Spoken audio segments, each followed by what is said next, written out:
নমস্কার, এনবিপি ইউনানি আয়ুর্বেদা রিসার্চ সেন্টারের বিশেষ অনুষ্ঠানে আমাদের সকল দর্শক বন্ধুদের আরো একবার জানাবো অনেক অনেক স্বাগত। আরো একবার আপনাদের জন্য গুরুত্বপূর্ণ কিছু বিষয় নিয়ে আলোচনা করব এবং গুরুত্বপূর্ণ বিষয় মানে আমাদের কাছে সব থেকে যেটা জরুরি সেটা হচ্ছে আমাদের সুগার বা ডায়াবেটিসের সমস্যা। কেন বললাম এটা জানা সব থেকে বেশি জরুরি? কারণ এনবিপি ইউনানি আয়ুর্বেদা রিসার্চ সেন্টারের প্রচুর চেম্বার রয়েছে। প্রত্যেক দিন প্রত্যেকজন চিকিৎসক ছুটে যাচ্ছে আপনাদের জন্য কোনো না কোনো সেন্টার, কোনো না কোনো চেম্বারে, এবং সেখানে প্রচুর পেশেন্টের ভিড় থাকে। তার মধ্যে সব থেকে বেশি সংখ্যক যে পেশেন্টের চাপ থাকে সেটা কিন্তু সুগার বা ডায়াবেটিসের সমস্যা। হু হু করে বাড়ছে এই সমস্যা। প্রত্যেকটি পরিবারে আপনি কিন্তু খুঁজে পাবেন এই সমস্যায় আক্রান্ত পেশেন্টের সংখ্যা। কিভাবে এর থেকে আপনি নিজেকে সুরক্ষিত রাখবেন, কিভাবে আপনার পরিবারের কোনো মানুষের যদি সুগার বা ডায়াবেটিসের সমস্যা থাকে তার থেকে তাদেরকে বাঁচাবেন, সব বিষয়গুলো নিয়ে আজকে আমরা আলোচনা করব। আমাদের সঙ্গে উপস্থিত রয়েছেন এনবিপি ইউনানি আয়ুর্বেদা রিসার্চ সেন্টারের অভিজ্ঞ চিকিৎসক ডক্টর এস ঘোষাল। প্রথমেই তাকে জানাবো অনেক অনেক ধন্যবাদ এবং স্বাগত। নমস্কার।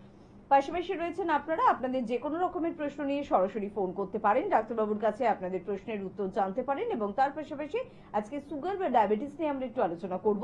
তাই প্রথমেই ডাক্তারবাবুর থেকে একটু জানবো যে সুগার বা ডায়াবেটিসটা ঠিক কি কারণে আমাদের আসছে, বা কিভাবে বুঝবো যে সুগার বা ডায়াবেটিসে আমি আক্রান্ত কিনা? একদমই, কারণ সুগার বা ডায়াবেটিস যেটা নিয়ে আমরা আলোচনা করছি আজকে, তার হওয়ার কিছু কারণ রয়েছে। এবং এই সুগার বা ডায়াবেটিসের যেটা আমরা এখনকার দিনে যেটা বেশি পরিমাণে বেড়ে যাচ্ছে বা ঘরে ঘরে দেখা যাচ্ছে, যেটাকে আমরা ডায়াবেটিস মেলাইটাস বলছি। তো ডায়াবেটিস মেলাইটাস ছাড়াও আরও কিছু প্রকারের সুগার রয়েছে। ডায়াবেটিস ইনসিপিটাস রয়েছে, জুভেনাইল ডায়াবেটিস মেলাইটাস রয়েছে, ইনসুলিন ডিপেন্ডেন্ট রয়েছে। আর আয়ুর্বেদ মতে, আমরা যেহেতু আয়ুর্বেদ নিয়ে আলোচনা করি রেগুলার, আয়ুর্বেদ মতে এই সুগার রোগকে কিন্তু 20 ভাগে ভাগ করা হয়েছে। আমরা জানি বাতজ, পিত্তজ এবং কফজ আমাদের 3টে শারীরিক দোষ রয়েছে। তো এই 3টে দোষ অনুসারে বাতজের মধ্যে 4টা, পিত্তজের মধ্যে 6টা এবং কফজের মধ্যে 10 ধরনের সুগার রোগের কথা বলা রয়েছে। আর আজকালকার দিনে যেটা সবচেয়ে বেশি বেড়ে যাচ্ছে সেই ডায়াবেটিস মেলাইটাসকে আমরা বলি মধুমেহ, যেটা বাতজ ডিসঅর্ডারের মধ্যে পড়ছে। তো এই সমস্যাটা যখন আমাদের হচ্ছে তখন মেইনলি কি দেখা যাচ্ছে, সুগার যাদের থাকবে একটু লক্ষ্য রাখবেন কি বেশি বারবার ইউরিন পাবে বা বারবার বাথরুমে যেতে হবে, রাত্রিবেলা ঘন ঘন পেচ্ছাপ হবে। তো এই সমস্যাটা থাকবে। তার সাথে অনেকের কমপ্লেন থাকবে হাত পায়ের তলায় জ্বালা করছে, হাত পায়ের তলায় ঝিনঝিন করছে। অনেকে বলেন কি ডাক্তার মনে হচ্ছে কি পায়ের তলায় কিছু হেঁটে যাচ্ছে, সুরসুর করছে। তো এই যে জিনিসগুলো রয়েছে এগুলো কিন্তু আপনার সুগার থাকলে এগুলো আসবে। এবং সুগার থাকলে আর কি সমস্যা আসতে পারে, আরো ভয়ঙ্কর কিছু সমস্যা আসতে পারে, যে জন্যে সুগারকে আমরা সাইলেন্ট কিলার বলে থাকি। মানে এটা আস্তে আস্তে আমাদের শরীরের সমস্ত অঙ্গ প্রত্যঙ্গ বা যেগুলো আমাদের অর্গান রয়েছে সেগুলোকে আস্তে আস্তে খারাপ করতে থাকে। তার মধ্যে যেরকম রয়েছে, প্রথমেই আমি বলি ডায়াবেটিক রেটিনোপ্যাথি। তো এই সুগার যদি দীর্ঘদিন ধরে থাকে, সেটা যদি কন্ট্রোল না করতে পারি আমরা মেডিসিনের মাধ্যমে, সেটাকে যদি আমরা ঠিকঠাকভাবে আমরা নর্মাল লেভেলের নিচে না রাখতে পারি, ওষুধ খাচ্ছি, দেখা যাচ্ছে কি আমার সুগার ফাস্টিংয়ে 200-র উপরে বা 250-র উপরে বা 150-এর উপরে, পিপি দেখা যাচ্ছে ওষুধ খাওয়ার পরও 200, 250, 300-র কাছে, অনেকের তো আমরা দেখি 400, 450-র কাছেও পাই ওষুধ খাওয়ার পরেও, ইনসুলিন নেওয়ার পরেও। তো সেই সমস্ত পেশেন্টের ক্ষেত্রে কিন্তু এই ধরনের সমস্যাগুলো আসে। চোখের সমস্যা চলে আসবে, চোখে দেখতে অসুবিধা হবে, গ্লুকোমার প্রবলেম থাকবে। তো এইগুলোকে ডায়াবেটিক রেটিনোপ্যাথির মধ্যে রাখা হয়। রেটিনোপ্যাথি মানে চোখের যে কোনো সমস্যা, কিন্তু সেটা যখন সুগার থেকে হচ্ছে তার সাথে ডায়াবেটিক কথাটা অ্যাড হয়ে যাচ্ছে, ডায়াবেটিক রেটিনোপ্যাথি। এছাড়া কি হচ্ছে আমরা জানি নেফ্রোপ্যাথি, মাঝে মাঝেই আলোচনা করি নেফ্রোপ্যাথি, বা যেটাকে আমরা বলি CKD, chronic kidney disease. Chronic kidney disease মানে 100 জনের যদি দেখা যায় হিস্ট্রি নেওয়া যায় কি যাদের কিডনির সমস্যা রয়েছে, যাদের ইউরিয়া ক্রিয়েটিনিন বাড়ছে, হিমোগ্লোবিন ফল করছে এবং যাদেরকে ডায়ালিসিস নিতে হচ্ছে, তো তাদের ক্ষেত্রে যেটা দেখা যায় এই সমস্যাটা কিন্তু সুগার থাকলে 70 জনের পাওয়া যায়। 100টা পেশেন্টকে যদি আমি স্টাডি করি, 100 জনের মধ্যে 70 জনের কিন্তু সুগারের সমস্যা রয়েছে, 30 জন এমনি অন্য কোনো কারণে এই ধরনের কিডনির সমস্যা হয়েছে। আপনি ফোনটা নিন। একদম একদম সুগারের বিষয় নিয়ে আমরা আলোচনায় থাকবো, কারণ এই সমস্যা আমাদের প্রত্যেকের সমস্যা। প্রত্যেকটি পরিবারে কিন্তু আমরা খুঁজলেই সুগার বা ডায়াবেটিসে আক্রান্ত পেশেন্টের কে খুঁজে পাবো। কে আছেন আমাদের সাথে একটু দেখে নেবো। নমস্কার। হ্যালো। হ্যাঁ হ্যালো, কে বলছেন? আমি হাওড়া সোনা থেকে বলছি। হ্যাঁ বলুন, কি সমস্যা আছে? গরমকালটা তোলার পর থেকে চুলটা না ভীষণ মানে রাফ হয়ে যাচ্ছে। আচ্ছা, চুলটা রাফ হয়ে যাচ্ছে, এটাই সমস্যা। বয়স কত এখন? 25 বছর। 25 বছর। এমনি হেয়ার ফল মানে চুল পড়া বা অন্য কোনো সমস্যা দেখা যাচ্ছে? হেয়ার সমস্যাটাও আছে এটা। ড্যান্ড্রফের কোনো প্রবলেম? ড্যান্ড্রফের প্রবলেম একটু আছে। আচ্ছা, এমনি রাফনেসটা বেশি আসছে তাই তো? হ্যাঁ হ্যাঁ হ্যাঁ। আচ্ছা, হেয়ারের কোনো ট্রিটমেন্ট আলাদাভাবে করিয়েছেন? হ্যাঁ, আলাদাভাবে কোনো ট্রিটমেন্ট করাইনি, স্পা করানো হয় মাঝে মাঝে। আচ্ছা, ঠিক আছে, শুনতে থাকুন, আমি বলছি কি করলে ভালো হয়। তো এই ধরনের হেয়ারের সমস্যা, এই যে ড্রাইনেস হয়ে যাচ্ছে, রাফ হয়ে যাচ্ছে, অনেকের ক্ষেত্রে হেয়ার লস বা আমাদের ড্যান্ড্রফের প্রবলেম, এই যে সমস্যাগুলো আমরা এখন হয়তো অনেক জায়গাতেই রয়েছে হেয়ারের ট্রিটমেন্ট নিতে যাচ্ছি, হেয়ার স্পা উনি যেটা বললেন, বা হেয়ারের অন্যান্য যে ট্রিটমেন্টগুলো হয়। তো সেই কথা ভেবেই আমরা যেহেতু আয়ুর্বেদ নিয়ে এগিয়ে যাচ্ছি, আয়ুর্বেদকে সঙ্গে রেখেছি, আয়ুর্বেদের মাধ্যমে বিভিন্ন ধরনের জটিল এবং কঠিন সমস্যাকে আমরা সমাধান দিচ্ছি, সেইভাবেই আমরা একটা নতুনভাবে চিন্তা ভাবনা করেছি। আমাদেরই এনবিপির একটা কনসার্ন নতুনভাবে আসছে, সামনেই 1 মাস বা 1.5 মাস বা 2 মাসের মধ্যে চলে আসবে। অলরেডি তার আন্ডারে ট্রিটমেন্টও স্টার্ট হয়ে গেছে। তো আমরা স্পেশালি হেয়ারের জন্যে, স্কিনের জন্য, যাদের এই ধরনের ড্রাইনেস চলে আসছে বা রাফনেস চলে আসছে, ব্রিটলনেস চলে আসছে, ব্রিটল মানে ভঙ্গুরতা, মানে ভেঙে যায় চুলের সামনেটা, অনেকের ক্ষেত্রে হেয়ার লসের প্রবলেম আসছে, ড্রাইনেস রাফনেস বা আপনার ড্যান্ড্রফের সমস্যা আসছে। তো তাদের জন্য লাইলিগেন্সের আমাদের একটা ট্রিটমেন্ট প্রসিডিওর আমাদের এনবিপির আন্ডারে আমরা আনছি, যেখানে এই ধরনের সমস্যাগুলোর খুব সুন্দরভাবে ট্রিটমেন্ট করা হচ্ছে। যাদের এই ধরনের প্রবলেম হচ্ছে, অনেকের হিস্ট্রিজমের প্রবলেম রয়েছে, মানে এক্সেসিভ হেয়ার গ্রোথ থাকে মুখের মধ্যে, তো তারও ট্রিটমেন্ট, এবং এছাড়া অনেকের অ্যাকনির প্রবলেম থাকে, মানে পিম্পলস, অনেকের গর্ত গর্ত হয়ে যায়। তো সেই ধরনের ট্রিটমেন্টটা আমরা চালু করে দিয়েছি অলরেডি। সামনের মাস থেকেই আমাদের ফুল ফ্লেজেডে আরও ভালোভাবে চালু হবে। তো আপনাকে আমি একটা কথা বলবো, হাওড়ার কোনা থেকে ফোন করেছিলেন, একবার আমাদের হাওড়া শিবপুর চেম্বার বা আপনার বাল্টিকুড়ি চেম্বারে এসে একবার দেখা করুন, একবার সামনাসামনি দেখে নিন যে কতটা কি সমস্যা হচ্ছে, বা তার আদৌ ট্রিটমেন্ট করার দরকার রয়েছে না, ঘরোয়াভাবে কিছু বলে দিলে সেটা ঠিক করা যায়, সেটা একবার সামনে থেকে দেখে আমি আপনাকে বলে দেবো। এবং তারপরে যদি মনে হয় আমার কি এর জন্য কোনো আলাদাভাবে ট্রিটমেন্ট দরকার হচ্ছে, সেটাও আমি আপনাকে অ্যাডভাইস করে দেবো।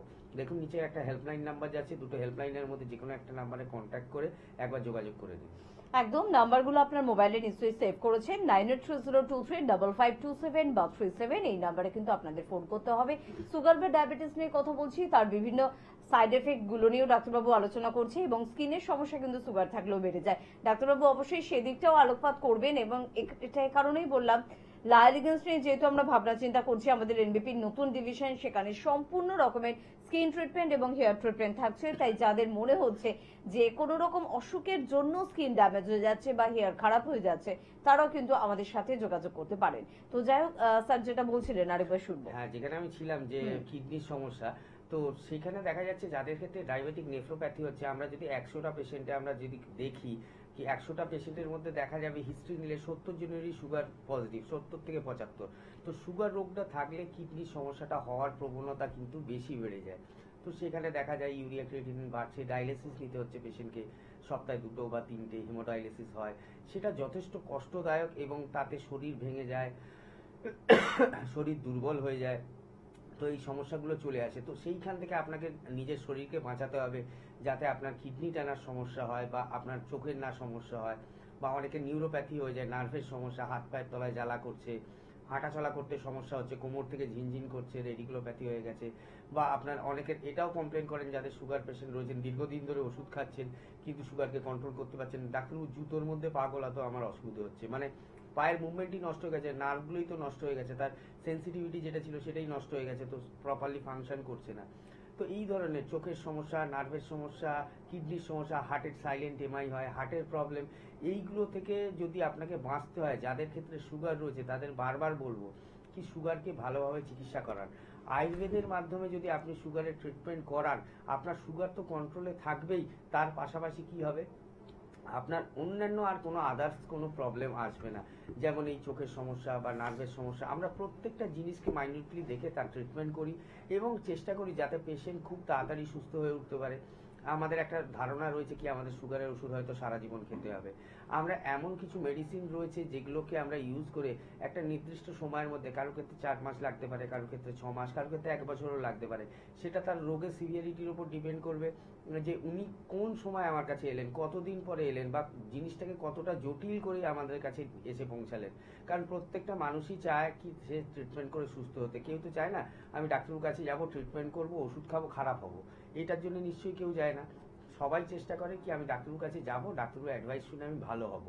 তো সেই জন্যই বলছি সুগার যাদের রয়েছে তারা অবশ্যই আয়ুর্বেদের হাত ধরুন, অবশ্যই আপনারা ভালো থাকবেন এবং সুগার লেভেলটাও আপনাদের কন্ট্রোলের মধ্যে থাকবে। একদম, সুগারের বিভিন্ন দিক নিয়ে আমরা কিন্তু আলোচনা করছি এবং পাশাপাশি এনবিপি ইউনানি আয়ুর্বেদ রিসার্চ সেন্টার মানে শুধুমাত্র সুগারের সমস্যার সমাধান তা কিন্তু একদম নয়। যে কোনো ক্রিটিক্যাল বা ক্রনিক ডিজিজের জন্য আপনারা যোগাযোগ করতে পারেন। সুগার তো রয়েছে, পাশাপাশি প্রেশার, থাইরয়েড, কোলেস্টেরল, ইউরিক অ্যাসিডের সমস্যা, সবকিছু ট্রিটমেন্ট পাচ্ছেন। অস্থির সমস্যা, আপনার হার্ট, লাংস বা আপনার কিডনি, তার যদি কোনো প্রবলেম হয়, আপনার লিভারের যদি কোনো সমস্যা থাকে, আপনার পেট সংক্রান্ত কোনো প্রবলেম যদি থাকে, পাইলস, ফিশার, ফিস্টুলার সমস্যা থাকে, আপনার নার্ভের কোনো প্রবলেম থাকে, আপনার স্কিন ওরিয়েন্টেড কোনো ক্রিটিক্যাল বা ক্রনিক ডিজিজ যদি আপনার থাকে, আপনার অ্যালার্জির মতন সমস্যা যদি থাকে, আপনার মাইগ্রেন বা সাইনাসের সমস্যা রয়েছে, বা নেশায় আসক্তি রয়েছে আপনার পরিবারের কেউ, সব কিছু ট্রিটমেন্ট কিন্তু আপনি পেয়ে যাচ্ছেন এনবিপি ইউনানি আয়ুর্বেদ রিসার্চ সেন্টারে। এবং শুধু একটি দুটি সেন্টার নয়, প্রত্যেকটি জেলাতে কিন্তু পৌঁছে গিয়েছে এনবিপির অভিজ্ঞ চিকিৎসকেরা এবং বেশ কিছু জেলা রয়েছে যেখানে কিন্তু 3টি 4টি করেও কিন্তু আমাদের সেন্টার রয়েছে। তাই আপনার বাড়ির কাছে ঠিক কোন সেন্টারটি রয়েছে, কোথায় আপনাকে যোগাযোগ করতে হবে, সবটা জানার জন্য স্ক্রিনে দেওয়া নাম্বারে আপনাকে কিন্তু ফোন করতে হবে, অর্থাৎ 9830235527 বা 37, এই দুটি নাম্বার কিন্তু অবশ্যই আপনাদের জন্য। সুগার নিয়ে আমরা আলোচনা করছি, তবে সব থেকে বেশি যেটা আমাদের একটা ভয়ের বিষয় যে না জানি সুগার কখন আমাকে অ্যাটাক করে, না জানি কখন ব্লাড রিপোর্টে সুগার লেভেলটা আমার হাই হয়ে যায়। তাই ডাক্তারবাবু কি এরকম কিছু আমাদের অ্যাডভাইস দিতে পারে যেটা ফলো করলে আমাদের সুগারটা নিয়ন্ত্রণে থাকবে, বা আমার বাবা মা সুগার আছে তারপরেও আমি সুগারে আক্রান্ত হব না, এরকম কিছু টিপস থাকতে পারে? অবশ্যই সেরকম তো জিনিস রয়েছেই, কারণ সুগার আমাদের জানি হেরিডিটি থেকে বেশিরভাগটা আসে, মানে 80 to 90% আমাদের হেরিডিটি থেকে আসে। আর বাকিটা আমাদের যে টেনশন রয়েছে, অ্যাংজাইটি রয়েছে, এক্সেসিভ চাপ রয়েছে আমাদের মাথায়, বা আমাদের যে ঘুম হচ্ছে না, স্লিপলেসনেস, এইগুলো, বা প্যানক্রিয়াসের যদি কোনো সমস্যা থাকে, প্যানক্রিয়াটাইটিস বা ক্যালসিফাইড প্যানক্রিয়াস, এই ধরনের যদি কোনো সমস্যা থাকে, কারণ আমাদের যে ইনসুলিনটা সিক্রিয়েট হচ্ছে ওটা কিন্তু প্যানক্রিয়াস থেকেই হচ্ছে, আইলেটস অফ ল্যাঙ্গারহ্যান্সের বিটা সেল থেকে। তো ওই জায়গাটা যদি কোনোভাবে ড্যামেজ হয় সেক্ষেত্রে আপনার এই সুগার রোগটা আসতে পারে। তো আপনাকে প্রথম কি করতে হবে, আপনাকে প্রথম করতে হবে যদি আপনার বাবা মার সুগার রোগ থাকে, পজিটিভ থাকে, দুজনেরই যদি থাকে, তাহলে আপনাকে প্রত্যেক 1 বছর বা 1.5 বছর ছাড়া একটা সার্টিন এজের পর, মানে 25 বছর 26 বছরের পরে আপনাকে একবার রিপোর্ট করাতে হবে। অবশ্যই আমি এই কথাটা বলে রাখবো তার মাঝে, আমি যে 25-26 বছর বললাম তার মানে এই নয় 25-26 বছর পরে গিয়ে সুগার হতে পারে। বহু পেশেন্ট এরকম রয়েছেন 13 বছর, 14 বছর, 17 বছর, 18 বছর, 20 বছর যাদের সুগার রোগ আছে, এবং বহু বাচ্চারাও রয়েছেন যাদের জুভেনাইল ডায়াবেটিস মেলাইটাস যেটা বলা হয়, একদম 3 বছর 4 বছর বা একদম বাই বার্থ এইটা সুগার রোগটা আক্রান্ত হয়। তো আমি বলছি যাদের ক্ষেত্রে এই টাইমটা চলে যাচ্ছে, মানে 20 বছর, 21 বছর, 22 বছর চলে যাচ্ছে, সুগার ধরা পড়ছে না, কিন্তু তার ফ্যামিলি হিস্ট্রিতে সুগার রোগটা পজিটিভ রয়েছে, তাদের একটা রেগুলার চেক আপের মধ্যে আসতে হয় কি 1 বছর 1.5 বছর ছাড়া 25 বা 26 বছরের পর থেকে রিপোর্ট করাতে হবে। এবং তার সাথে সাথে কিছু জিনিস মেনটেন করতে হবে, চেষ্টা করতে হবে এক্সেসিভ টেনশন, অ্যাংজাইটি বা স্লিপলেসনেস, বা রাত্রে ওভারনাইট বেশিক্ষণ জেগে থাকা, বা সকালবেলা দেরি করে ওঠা, চেষ্টা করতে হবে রাত্রে তাড়াতাড়ি early to bed early to rise, এটা করতে হবে, তাড়াতাড়ি শুয়ে যেতে হবে এবং সকালে তাড়াতাড়ি উঠতে হবে, একটু যোগা প্রাণায়াম করা, একটু ফ্রি হ্যান্ড এক্সারসাইজ করা, এইগুলো মেনটেন করতে হবে। খাওয়া দাওয়ার মধ্যে তো জানেনই যাদের সুগার রয়েছে তারা আলু, মিষ্টি বা ভাত বেশি খেতে পারেন না, বা খাওয়াই বন্ধ থাকে আলু বা মিষ্টি। তো সেই ক্ষেত্রে যাদের ফ্যামিলিতে পজিটিভ রয়েছে তাই সেই সমস্ত মানে বাচ্চাদের ক্ষেত্রে বলবো, বা সেই সমস্ত ফ্যামিলি মেম্বারদের জন্য বলবো, তো আপনারাও চেষ্টা করবেন এগুলোকে যতটা পরিমাণ রেস্ট্রিক্টেড রাখা যায়, তাহলে সুগার রোগটা আপনার শরীরে হলো যখন ধরা পড়বে হাই খুব ধরা পড়বে না। আমি দেখেছি এরকম পেশেন্ট রয়েছে, প্রথমে রিপোর্ট করালাম, আমি রিসেন্ট একজন পেশেন্ন্ট দেখলাম, এমনি একটা থরলি চেক আপ করতে দিয়েছিলাম, ব্যথা যন্ত্রণার জন্য আমার কাছে দেখাচ্ছিলেন, তো আমি তাকে ফাস্টিং এবং পিপি করতে দিচ্ছি, তার ফার্স্ট টাইম সুগার ধরা পড়লো, পিপিতে এসছে 450 এবং ফাস্টিং এসছে 350। তো মানে বুঝতে পারছেন প্রথমেই কতটা হিট করেছে, তার শরীরকে অলরেডি কতটা ক্ষতিগ্রস্ত করেছে। আমি আলোচনায় আসছি। হ্যাঁ বলুন, কে আছেন? নমস্কার। নমস্কার, হ্যাঁ বলুন, কি সমস্যা? সমস্যা বলতে এই গরমেতে প্রচুর ধরে সমস্যা চিন্তা হয়ে যাচ্ছে। কি হচ্ছে? ঘাম হচ্ছে, শরীর দুর্বল হয়ে যাচ্ছে। আচ্ছা, কাজকর্ম কি করেন? কাজকর্ম আমি কি করুন? হ্যাঁ, ক্যান্টিনে কাজ। শুনতে পাচ্ছি না কথাটা। ক্যান্টিনের কাজ করেন? ক্যান্টিনে কাজ কিন্তু প্রচুর ধরে ঘাম হচ্ছে, প্রচুর মানে মাথা থেকে ঘাম ঝরে যায়, এত ঘাম হচ্ছে। ঠিক আছে, আপনি শুনতে থাকুন, আমি বলছি কি করলে ভালো হয়। তো আমাদের গরমকালে তো ঘাম হবেই, এবং ক্যান্টিনের কাজ মানে সেখানে একটা টেম্পারেচার রয়েছে, সেখান থেকে অটোমেটিক্যালি ঘামটা হবে। তো তবু যদি মনে করেন এক্সেসিভ ঘাম হচ্ছে, আমি আপনাকে একটাই অ্যাডভাইস দেবো, কারণ এই গরমকালে আমাদের এই কথাটা মেনটেন করতে হবে, কারণ আরও গরম আমাদের সামনের মাসে পড়বে। তো সেক্ষেত্রে একটা সানস্ট্রোক হওয়ার সম্ভাবনা থাকে। সেখান থেকে বাঁচতে গেলে কি করতে হবে, আপনাকে টাইম মতো জল খেতে হবে। জলটা বেশি করে খাবেন, বেশি রোদ্দুরে যাবেন না কেউ, সবসময় চেষ্টা করবেন ছায়ার মধ্যে থাকার। যাদের ঘাম বেশি হচ্ছে তারা একটু পাখার নিচে মাঝে মাঝে যাবেন। এবং তার পাশাপাশি আপনি ফোন করেছিলেন, আমি বলছি এটা অনেক বড় কিছু রোগ নয়, কিন্তু আপনার এই যে জায়গাটায় কাজ করছেন সেই জায়গার জন্য এই সমস্যাটা হচ্ছে।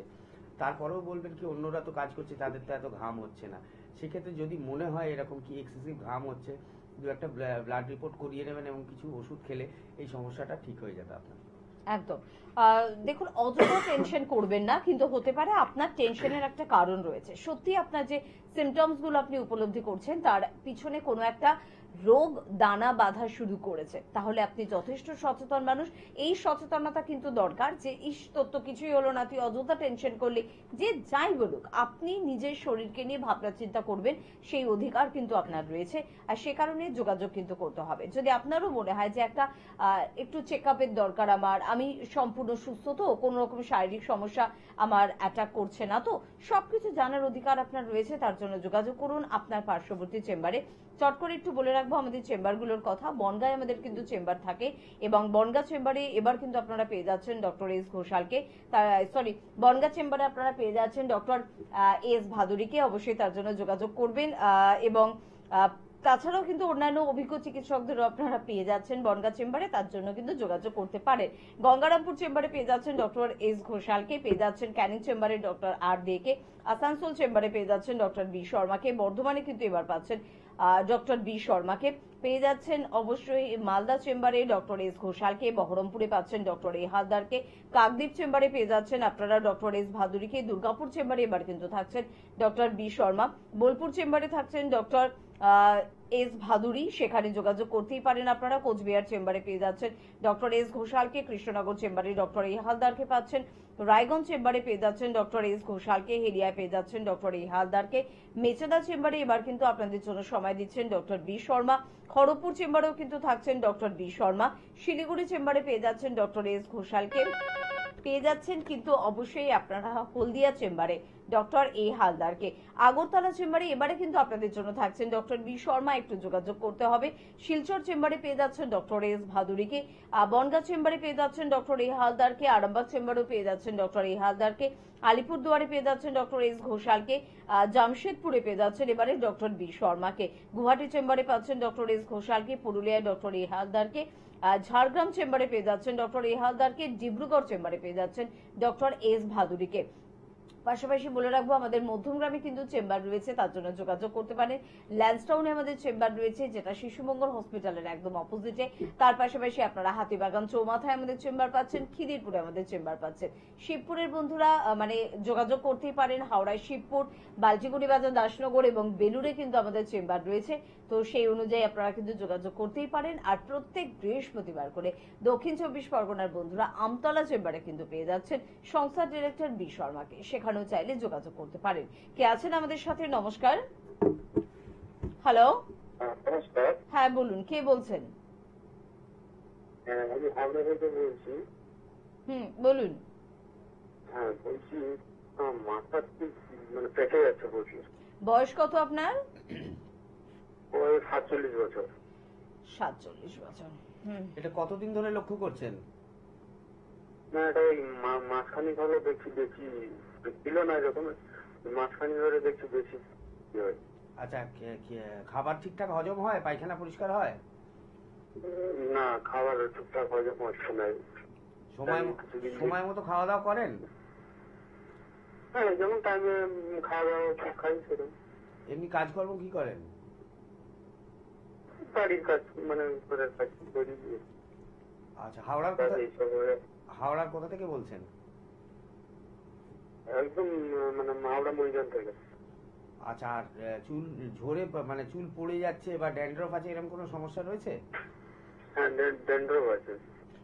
আচ্ছা, ঠিক আছে, আপনি শুনতে থাকুন, আমি বলে দিচ্ছি কি করলে ভালো হয়। তো আমরা বারবারই বলছি, হেয়ারের এবং স্কিনের জন্য আমাদের আলাদা ডিপার্টমেন্ট হচ্ছে, সেখানে এই ধরনের ট্রিটমেন্টগুলো আমরা খুব ভালোভাবে প্রোভাইড করছি লাই লিগেন্সের আন্ডারে।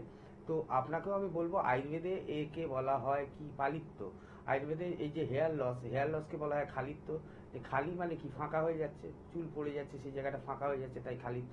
এবং পালিত্য মানে কি, গ্রেইং অফ হেয়ার, মানে কারোর ব্রাউনিশ হয়ে যায় চুল বা কারোর চুল পেকে যায়, এইগুলোকে আমাদের পালিত্য রোগের মধ্যে ফেলা হয়। তো সেখানে দেখতে গেলে আমাদের লিভারের অনেক ধরনের সমস্যা থেকে ওই চুল পাকাটা আসতে পারে বা একটা সার্টেন এজের পরে আসতে পারে।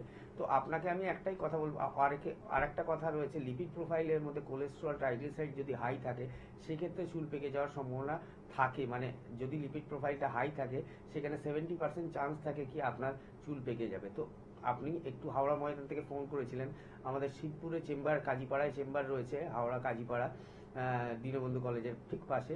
তো সেখানে এসে একবার যোগাযোগ করুন। যদি কিছু ট্রিটমেন্টের প্রয়োজন পড়ে তো সেটা অবশ্যই দেবো, কিন্তু তার আগে দেখতে হবে কতটা চুল পেকে যাচ্ছে, বা যে বললেন ড্যান্ড্রফের সমস্যা আছে সেটা কতটা রয়েছে, বা সেখান থেকে এই ধরনের আসছে কিনা, বা অন্য কোনো কারণে জন্য আসছে কিনা। যেটা বললাম, লিভার ফাংশন টেস্ট মানে এলএফটি করাতে হবে, একটা রক্ত পরীক্ষা, আপনার লিপিড প্রোফাইলটা টেস্ট করতে হবে, সেইগুলো কোনো সমস্যা আছে কিনা দেখতে হবে।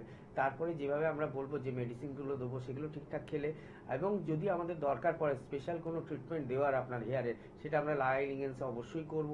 সেটা আপনাকে দেখার পরে তারপর আমরা বলতে পারবো। আপনি একটু যোগাযোগ করে নেবেন কাজীপাড়া চেম্বারে হাওড়ায়, তো আপনি দেখবেন ভালো থাকবেন। একদম ভালো তো থাকবেনই, তবে তার জন্য কিন্তু যোগাযোগ করতে হবে। শুধু বাড়িতে বসে অনুষ্ঠান দেখছি, অনুষ্ঠান শুনতে খুব ভালো লাগে, প্রচুর মানুষ এনবিপিতে এসে ভালো আছে, এরকম প্রশংসা আপনাদের থেকে আমরা জুড়ি জুড়ি পাই। তবে এই প্রশংসাগুলো হয়তো আপনার কনফিডেন্সকে বাড়াচ্ছে, কিন্তু আপনার শারীরিক সমস্যাকে কিন্তু কমাতে পারছে না। তার জন্য কিন্তু যোগাযোগের প্রয়োজনীয়তা রয়েছে। টিভি স্ক্রিনে যাচ্ছে আমাদের নাম্বার 9830235527 বা 37, এই নাম্বারে কিন্তু অবশ্যই আপনাদের ফোন করতে হবে এবং কিন্তু যোগাযোগ করতে হবে। সুগার নিয়ে আমরা আলোচনা করছিলাম এবং সুগারের বিভিন্ন সাইড এফেক্ট গুলো নিয়ে আমরা আলোচনা করছিলাম। সুগারে এনবিপিতে এলে নাকি সারা জীবন মেডিসিন খেতে হয় না, এরকম ফোন বা এই কথাটা ফোন করলে হেল্পলাইন নাম্বারে কিন্তু আপনাদের তরফ থেকে আমরা পাই। যখন প্রশ্ন আপনারা করছেন, উত্তর তো অবশ্যই দেবেন এখানকার অভিজ্ঞ চিকিৎসকেরা। একটু শুনে নেব। একদমই, কারণ বহু পেশেন্ট আমাদের এনবিপির আন্ডারে ট্রিটমেন্ট করে তারা আজকে সম্পূর্ণ সুস্থ, তাদের কোনো সুগারের ওষুধ এখন খেতে হয় না। এবার আপনার প্রশ্ন হলো কি, তাহলে ডাক্তার কি আমরা আর ওষুধ খাবো না, ওষুধ না খেয়েই ভালো থাকবো? দেখুন, আয়ুর্বেদের মধ্যে এমন কিছু জিনিস রয়েছে, এমন কিছু হার্বস রয়েছে যেগুলো আমরা রেগুলার বেসিসে খাচ্ছি, শাক সবজি বা বিভিন্ন ধরনের ফ্রুটস, তার মধ্যে যে গুণাগুণ রয়েছে সেটা যদি আপনারা বুঝতে পারেন, তাহলে আপনারা দ্বিতীয়বার এই প্রশ্নটা করবেন নাকি ডাক্তার আমাকে সারা জীবন ওষুধ খেতে হবে। আপনাদেরও আপনি ওষুধ না খেয়ে একটা সার্টেন পিরিয়ড অবধি মেডিসিনটা আমরা দিই। আমি বলি সেটা আপনার ডিপেন্ড করছে কতদিন ধরে আপনি ভুগছেন। কারো 4 মাস লাগতে পারে, কারো 8 মাস লাগতে পারে, কারো 1.5 বছর লাগতে পারে। তারপরে গিয়ে কিন্তু আলটিমেট মেডিসিনটা বন্ধ হবে, এবং বন্ধ হওয়ার পর আপনাকে যেভাবে আমরা বলে দেবো, যে জিনিসগুলো বাড়িতে মেনটেন করতে বলে দেবো সেইগুলো মেনটেন করবেন, যে খাওয়া দাওয়াগুলো বলে দেবো সেগুলো মেনটেন করলেই আর সারা জীবন আপনাকে সুগারের ওষুধ খেতে হবে না। উইদাউট সুগারের ওষুধ এবং একটা রেগুলার চেক আপের মাধ্যমে আপনি কিন্তু ভালো থাকবেন। একদম। পরের বন্ধুর সঙ্গে একটু কথা বলে নেবো। কে আছেন বলবেন? নমস্কার। নমস্কার, আমি হাওড়া থেকে সাহেব নদী করছি। হ্যাঁ বলুন, কি সমস্যা আছে? সমস্যা হচ্ছে আমার কোনো কিছু খাওয়ার পরে প্রচন্ডভাবে গ্যাস এবং অম্বল হয়, এ থেকে মুক্তি পাওয়ার উপায় জানো? বয়স কত এখন? বয়স হচ্ছে 36। আচ্ছা, এই সমস্যাটা কতদিন ধরে হচ্ছে? সমস্যাটা দীর্ঘ 5 থেকে 6 মাস ধরে হচ্ছে। আচ্ছা, আয়ুর্বেদিক ট্রিটমেন্ট করিয়েছেন কোনো? না, সকালে গ্যাসের ট্যাবলেট ইউজ করতে হয়। আচ্ছা, এমনি খাওয়া দাওয়া সময় মতো হয়? খাওয়াটা সময় মতো হয়। তেল ঝাল মশলা বেশি খান না নর্মাল? না না, নর্মালি খাই এবং প্রচুর পরিমাণে জলও খাই। আচ্ছা, পায়খানা পরিষ্কার হয়? পায়খানাটা কোনো কোনো দিন পরিষ্কার হয়, আবার কোনো কোনো দিন হয় না। আচ্ছা, পেটে জ্বালা যন্ত্রণা কিছু রয়েছে? না, এগুলো হয় না। আচ্ছা, আপনি টিভিতে শুনতে থাকুন, আমি বলছি কি করলে ভালো হয়। তো এনার যে সমস্যাটা হচ্ছে, এটা গলা বুক জ্বলছে এবং গ্যাস ফর্মেশন হচ্ছে। এটা আয়ুর্বেদে বলা হয় অজীর্ণ এবং তার সাথে অম্লপিত্ত। অম্লপিত্ত মানে কি, যে খাবারটা আমরা খাচ্ছি, মানে যেটা খেলাম সেটা প্রপারলি হজম হলো না, সেটা উপরের দিকে আমরা বলি চুঁয়া ঢেকুর দিচ্ছে বাংলা ভাষায়, বা যেটাকে বলা হয় জিইআরডি, গ্যাস্ট্রোইসোফেজিয়াল রিফ্লেক্স ডিসঅর্ডার, গলা বুক জ্বালা করবে, এই ধরনের সমস্যাগুলো আসে। তো আপনাকে আমি একটাই কথা বলবো, খাওয়া দাওয়াটা খুব ভালোভাবে মেনটেন করবেন, টাইমটা, তার সাথে তেল ঝাল মশলা কম খাবেন, বাইরের ফাস্টফুড, চপ, সিঙ্গাড়া এইগুলো কম খাবেন, এবং তার সাথে একটা কথা মাথায় রাখবেন কি, গরম খাবার, গরম ডাল হলো, গরম ভাত হলো, গরম শাকসবজি হলো, সেগুলো খাবেন না, একটু জুড়িয়ে খাবেন, ঠান্ডা করে খাবেন। চা খেলে চাটা এখন বন্ধ করুন, চা এখন একদমই খাবেন না। কোল্ড ড্রিঙ্কস, আইসক্রিম একদমই খাবেন না। এবং তার পাশাপাশি একটু আমাদের সাথে যোগাযোগ করে নিন। হাওড়া থেকে ফোন করেছিলেন, হাওড়ায় 3 জায়গায় আমাদের চেম্বার রয়েছে, বেলুড়ে রয়েছে, কাজীপাড়ায় রয়েছে এবং দাসনগর বাল্টিগিরিতে রয়েছে। যেটা নিয়ারেস্ট মনে হবে একবার যোগাযোগ করে নিন, কারণ গ্যাসের ওষুধ কতদিন খাবেন? 6 মাস, 1 বছর, 2 বছর, 3 বছর, তারপরে দেখবেন আর সেই গ্যাসের ওষুধটা কাজ করছে না। তো আপনাকে একটাই কথা বলবো, গ্যাসের ওষুধ খেয়ে কিন্তু বিভিন্ন ধরনের সমস্যা আসতে পারে। পরবর্তীকালে গ্যাস্ট্রাইটিস আসবে, ইরোসিক গ্যাস্ট্রাইটিস হতে পারে, অ্যান্টাল গ্যাস্ট্রাইটিস হতে পারে, বা অন্য সমস্যা আসতে পারে, লিভারের কোনো সমস্যা, কিডনির সমস্যা, এগুলো চলে আসতে পারে। তো সেখানে আপনি কেন যাবেন? আজকে নতুন জিনিসটা হচ্ছে, 6 মাস হচ্ছে, সেখানে আয়ুর্বেদের হাত ধরুন, এনবিপির হাত ধরুন, অবশ্যই দেখবেন ট্রিটমেন্টের পরে আপনি 3 থেকে 4 মাসের মধ্যেই বুঝতে পারবেন আপনাকে আর কোনো এই সমস্যায় ভুগতে হচ্ছে না, বা অন্য কোনো আদার প্যাথির কোনো ওষুধ খেতে হচ্ছে না। একদম।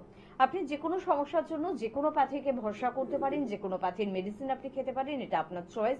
কিন্তু যারা মনে করছেন যে আমি দীর্ঘদিন অন্য কোনো প্যাথির মেডিসিন খাচ্ছি কিন্তু তারপর আমি ভালো হচ্ছি না, বা আমি ইনসুলিন নিচ্ছি তারপরেও কিন্তু আমি ভালো হচ্ছি না, আমি মনের মতন রেজাল্ট কিন্তু আমি পাচ্ছি না, তো তাদের জন্য বলবো চাইলে একবার কিন্তু আপনারা যোগাযোগ করতেই পারেন এনবিপি ইউনানি আয়ুর্বেদ রিসার্চ সেন্টারে।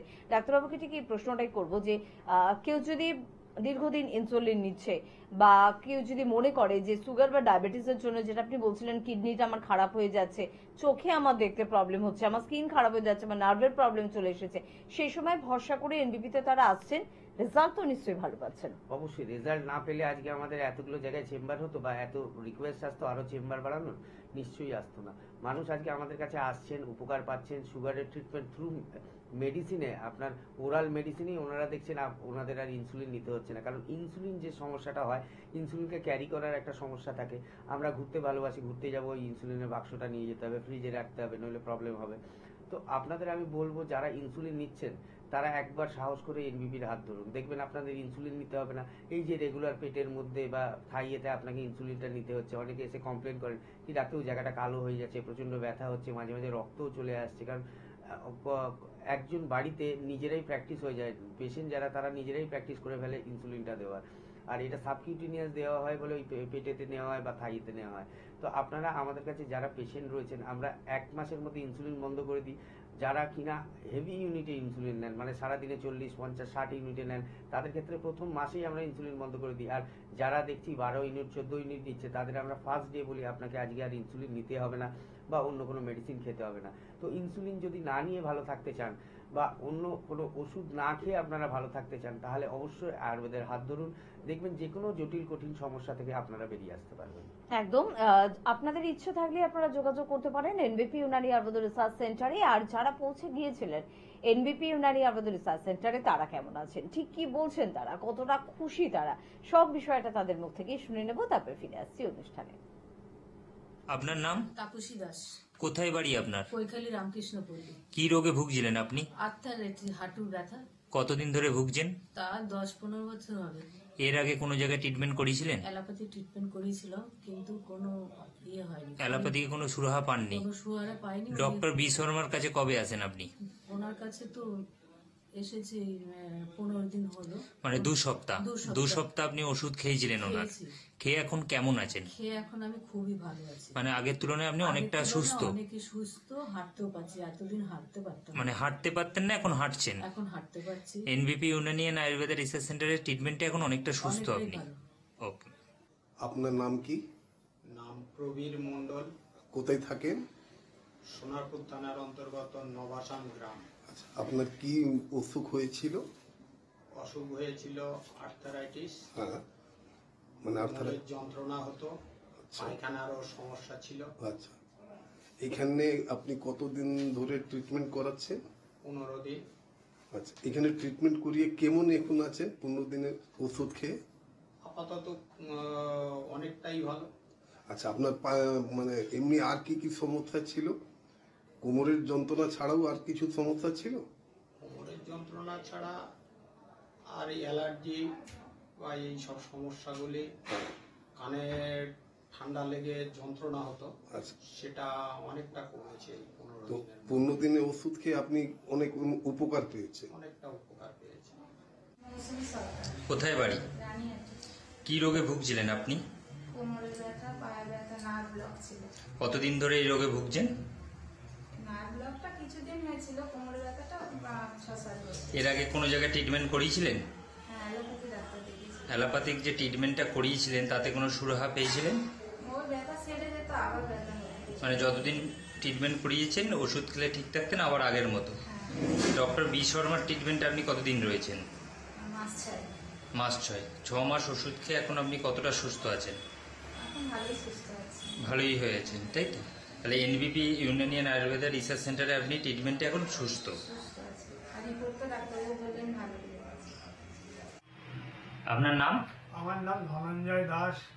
কোথায় বাড়ি আপনার? আমার বাড়ি হচ্ছে ডুমুর ব্লক।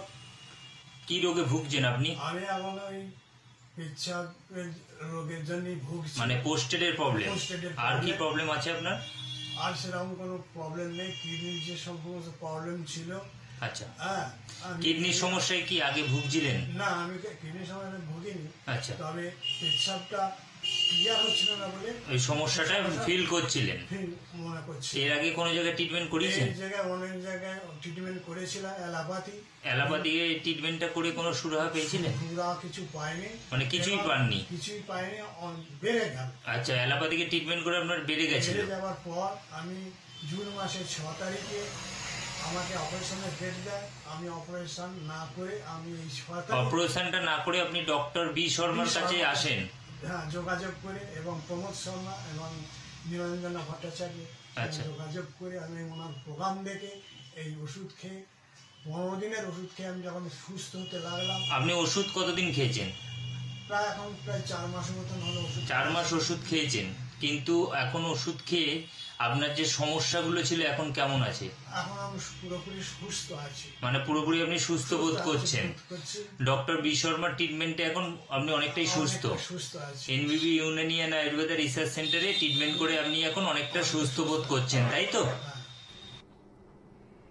নমস্কার, এনবিপি ইউনানি আয়ুর্বেদ রিসার্চ সেন্টারের বিশেষ অনুষ্ঠানে আরো একবার আপনাদের সকলকে জানাবো অনেক অনেক স্বাগত। আরো একবার আপনাদের জন্য আলোচনা করব এমন একটি বিষয় নিয়ে যে বিষয়টা জানার প্রয়োজনীয়তা রয়েছে, সেটা হচ্ছে ব্যথার সমস্যা।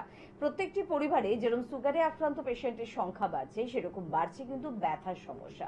একটা সময় বলতাম বয়স হলে বাতের ব্যথা আসবেই, অমাবস্যা বা পূর্ণিমাতে বাতের ব্যথা আরো বেড়ে যাবে, কিন্তু এখন সব তথ্যগুলো যেন কোথাও গিয়ে একটু ভুল প্রমাণ হচ্ছে। মানে ভুল এই কারণে বলছি যে বয়স এখন অনেক এগিয়ে এসেছে, অল্প বয়স থেকেই কিন্তু আমাদের ব্যথার সমস্যা শুরু হয়ে গিয়েছে, এবং শুধু অমাবস্যা বা পূর্ণিমায় নয়, প্রত্যেকটা দিন প্রত্যেকটা মুহূর্ত এই ব্যথা যেন আপনাকে চিবিয়ে চিবিয়ে খাচ্ছে। কিভাবে এই ব্যথার সমস্যা থেকে আপনি রেহাই পাবেন? আপনার হাঁটুতে বা আপনার কোমরে বা আপনার ঘাড়ে বা আপনার স্মল জয়েন্ট বা আপনার যে কোনো বিগ জয়েন্ট বা আপনার অ্যাঙ্কুলাইজিং এর মতন সমস্যা বা সোরিয়াসিস থেকে সোরিয়াটিক আর্থারাইটিস এর মতন সমস্যা, সব সমস্যার সমাধান কি রয়েছে এনবিপি ইউনানি আয়ুর্বেদ রিসার্চ সেন্টারে? বা আপনার অন্য কোনো রকমের সমস্যা রয়েছে, তার ট্রিটমেন্ট কি রয়েছে এনবিপিতে? প্রশ্ন যাই হোক না কেন, মন খুলে কথা বলার জায়গা কিন্তু আপনার জন্য রয়েছে, আর সে কারণেই কিন্তু স্ক্রিনে যাচ্ছে আমাদের হেল্পলাইন নাম্বার। প্রথম থেকে বলবো সেই নাম্বার মোবাইলে সেভ করুন বা খাতায় নোট করুন এবং অবশ্যই কথা বলুন, জেনে নিন আপনার সমস্যার সমাধানটি আপনি পাচ্ছেন কিনা এনবিপিতে এসে। আমাদের সঙ্গে আজকে উপস্থিত রয়েছেন এনবিপি ইউনানি আয়ুর্বেদ রিসার্চ সেন্টারের অভিজ্ঞ চিকিৎসক ডক্টর এস ঘোষাল। প্রথমে আজও তাকে জানাবো অনেক অনেক ধন্যবাদ এবং স্বাগত। নমস্কার। এবং আজকে কিন্তু আলোচনা করবো একটু ব্যথার সমস্যা নিয়ে। তাই ব্যথার সমস্যা ডাক্তারবাবু ঠিক কোথা থেকে শুরু করব এবং কি সমস্যা নিয়ে বেশি আপনারা পেশেন্ট পান, সবটাই আমরা শুনবো। তবে তার আগে দেখে নিই কে আছেন আমাদের সাথে। নমস্কার। নমস্কার, কে বলছেন? সুমিত ঘোষ, হাসপাতাল। পাঁশকুড়া, তাই তো? হ্যাঁ হ্যাঁ, বলুন কি সমস্যা আছে, বয়স কত? সমস্যা বলতে এই ওয়েদারে খুব ঠান্ডা লেগে যাচ্ছে। ঠান্ডা লেগে যাচ্ছে? এটা হ্যাঁ, পাখা চালাতে ঠান্ডা লেগে যাচ্ছে আর পাখা বন্ধ করতে গরম লাগছে। বয়স কত এখন? বয়স 30। 30। এটা আগে কখনো হতো? না না, এটা আগে কখনো হতো না, এই বছরই দেখছি এইরকম। কতদিন দেখছেন বলছেন? এই বছরই দেখছি আমি, মানে এই যে গরম পড়েছে এরপর থেকেই দেখছি। আচ্ছা, কাজকর্ম কি করেন? আজকে তো বাইরে বাইরে কাজ করতে হবে না, মার্কেটিং কাজ করতে হবে। আচ্ছা ঠিক আছে। এমনি এর জন্য কোনো ডাক্তারকে দেখিয়েছেন?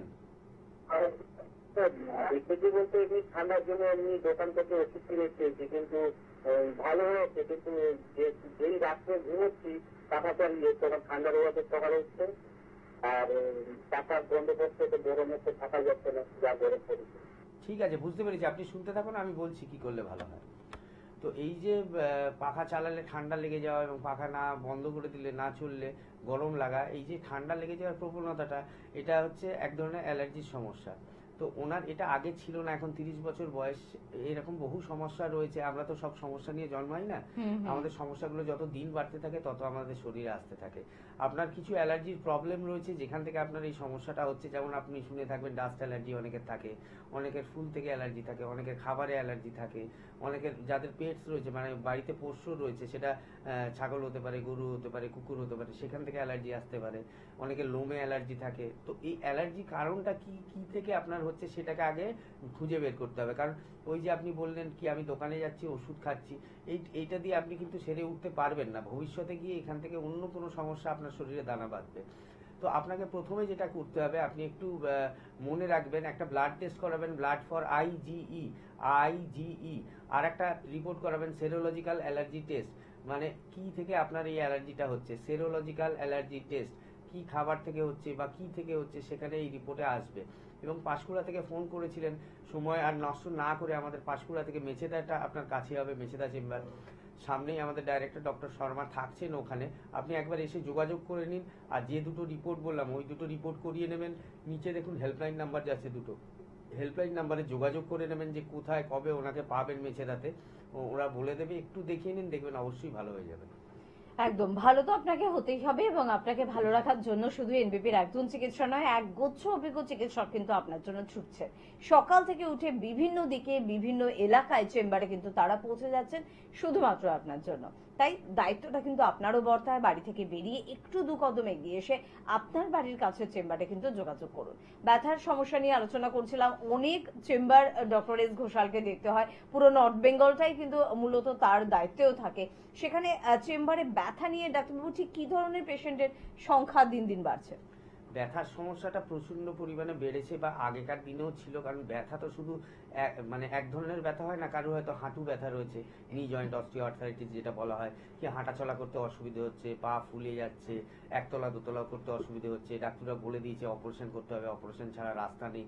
অনেকে লাঠি নিয়ে হাঁটছেন, অনেকে ঘরের মধ্যে হাঁটতে পারছেন না, এত যন্ত্রণা হচ্ছে।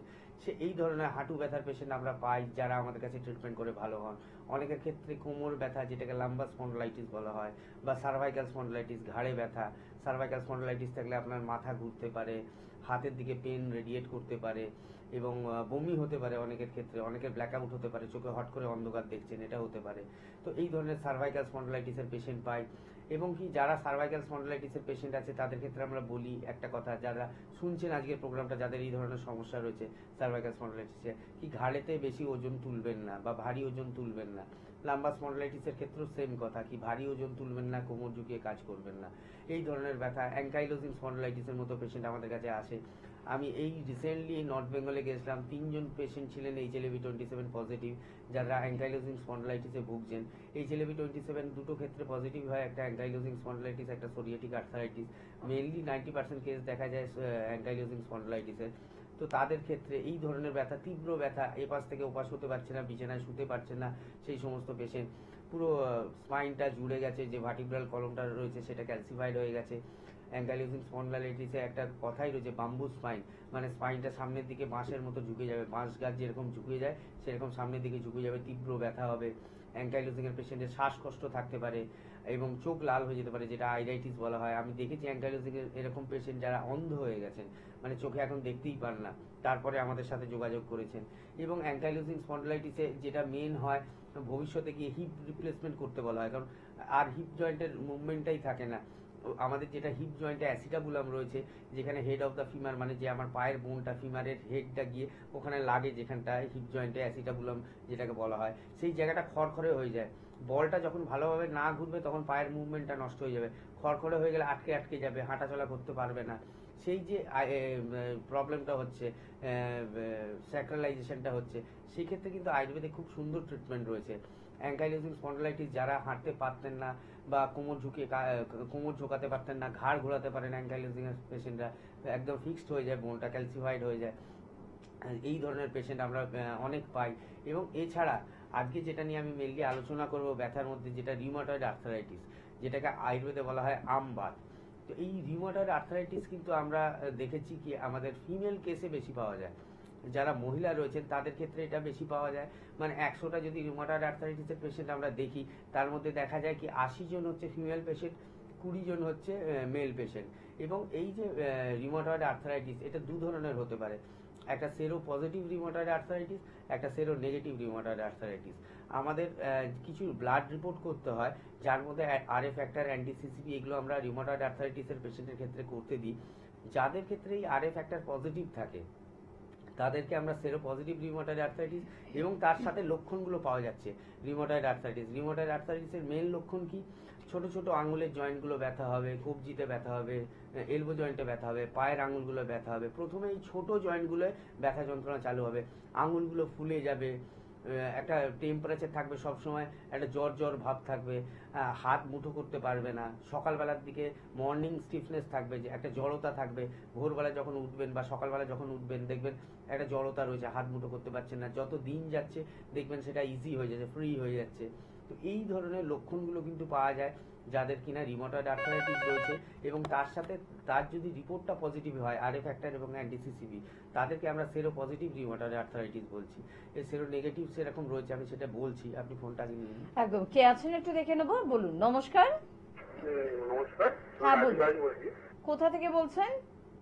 আমি বলছিলাম বর্তমান থেকে। বর্ধমান থেকে বলছেন, বলুন কি সমস্যা আছে?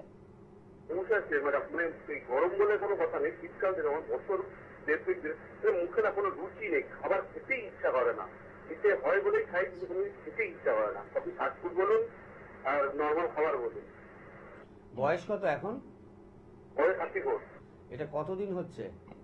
বছর দেড় দিয়ে এটা হচ্ছে, কিন্তু আমি নর্মাল একটা ডাক্তার দেখিয়েছি, তো ওষুধ দিয়েছিল, কিন্তু তখন আমার কিছু কোনো কিছু ইয়ে হয়নি। মানে মাসে আগে দেখছিলাম, তারপর আমার ওই ডাক্তার দেখানোর পর কোনোভাবে কোনো কিছু ইয়ে হয়নি। খিদে রুচিটা আসছে না, তাই তো? না না না, একদমই কোনো খাবারই মানে কোনো কিছু।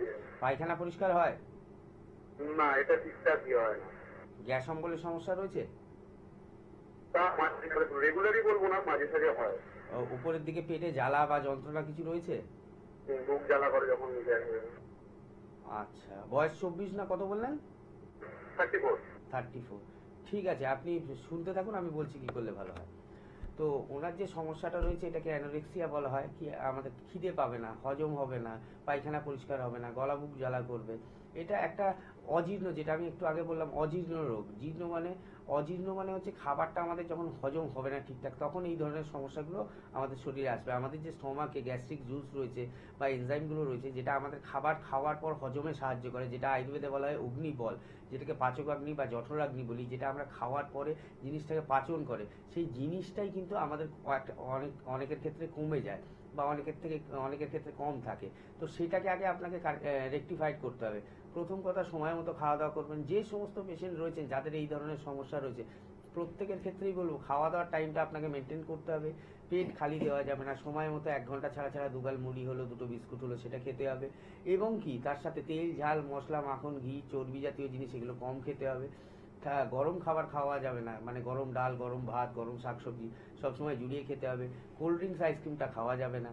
এবং তার পাশাপাশি আপনি বর্ধমান থেকে ফোন করেছিলেন, আপনার কিছু রিপোর্টের দরকার রয়েছে এবং কিছু মেডিসিনের দরকার রয়েছে, কারণ এখন তার 34 বছর বয়স। যখন বয়সটা আরও বাড়বে সমস্যাটা আরও বাড়তে থাকবে। প্রত্যেকটা পেশেন্টের ক্ষেত্রে বলছি, বা যারা প্রোগ্রাম দেখছেন, যারা নতুন ডায়াগনোসিস হয়েছে, কারুর সুগার হতে পারে, কারুর ব্যথা হতে পারে, কারুর স্কিনের প্রবলেম হতে পারে, কারুর চোখের প্রবলেম, যখনই রোগটা ধরা পড়বে ভালো আয়ুর্বেদিক চিকিৎসকের হাত ধরবেন বা এনবিপির হাত ধরবেন, দেখবেন আপনাদের সমস্যাটা তাড়াতাড়ি মিটে যাবে। আপনারা 10 বছর 15 বছর বিভিন্ন জায়গায় ঘুরে আসছেন, রোগের জটিলতা বাড়ছে, রোগটাও বাড়ছে, সেক্ষেত্রে ট্রিটমেন্ট করতে অনেকটা সময় লাগে, টাইম টেকিং লাগে, কারণ আপনার তখন আর একটা রোগ থাকে না, অনেকগুলো রোগ একসাথে চলে আসে।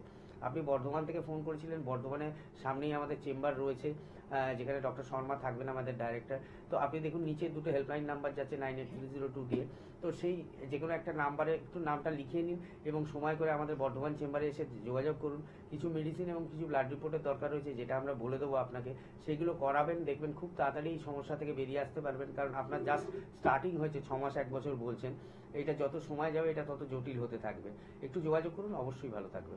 আর পেটের সমস্যাকে কিন্তু অবহেলা করবেন না। দেখুন পেটের সমস্যা থেকে হাজারো সমস্যা হতে পারে। ডক্টর এস ঘোষাল আলোচনা করছেন রিউমাটয়েড আর্থারাইটিস, তারও কোথাও কিন্তু অন্তর্নিহিত একটা কারণ রয়েছে, সেটা কিন্তু পেটের সমস্যা। যারা যোগাযোগ করতে ইচ্ছুক তাদের জন্য আরো একবার বলে রাখবো যে আমাদের স্ক্রিনে কিন্তু যাচ্ছে হেল্পলাইন নাম্বার, সেই নাম্বার নোট করতে ভুলবেন না এবং অবশ্যই সেই নাম্বারে ফোন করে আপনার বাড়ির কাছাকাছি চেম্বার সম্পর্কে জানতে হবে এবং কিন্তু যোগাযোগ করতে হবে। 9830235527 বা 37 নাম্বারগুলো মোবাইলে সেভ করুন বা আপনার খাতায় নোট করুন, তবে যোগাযোগ অবশ্যই করুন যদি নিজেকে ভালো রাখতে চান। কে আছেন বলবেন? নমস্কার। হ্যাঁ হ্যালো, কে বলছেন? জলপাইগুড়ি? হ্যাঁ বলুন, কি সমস্যা? ব্যথার সমস্যা, কোথায় ব্যথা? ব্যথা হচ্ছে মানে আমি ডাক্তারের আমার আঙুলের দিকে যেতে ব্যথা, তারপরে কোমরে ডান থেকে কোমর সকালে এলে উঠতে পারি না, তারপরে আমি গোড়াতে ব্যথা, মানে হাঁটতে হাঁটতে মনে হচ্ছে যে জ্বালা করতেছে রক দিয়ে। বয়স কত এখন?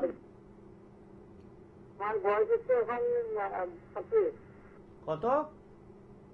48। আয়ুর্বেদিক ট্রিটমেন্ট করিয়েছেন এর জন্য কখনো?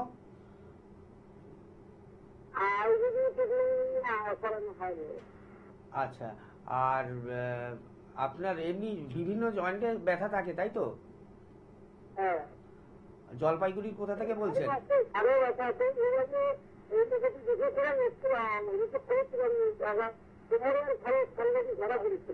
আচ্ছা,